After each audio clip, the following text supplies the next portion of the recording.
Gözlerinde bir parıltı görürəm, amma hisslərimi anlayabilmirəm. Sənə inanmıram, güvənim yoxdur cazibəndə, məharətlə istifadə edirsən.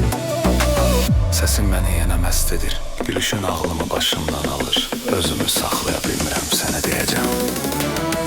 Yox, mənimlə oynama, odla oynama. Ay ay ay ay ay ay ay. Gözəl sözləri havaya sovurma. Yox, mənimlə oynama, odla oynama. Ay ay ay ay ay ay. Mən bu oyunu bilirəm, bax ha, uduzma.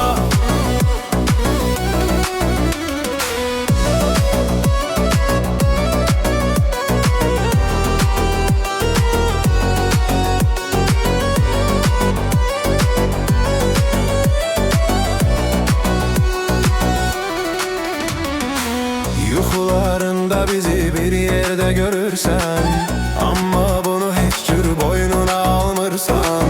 Səninlə ciddi danışıram mən, bəs niyə yenə halıma gülürsən?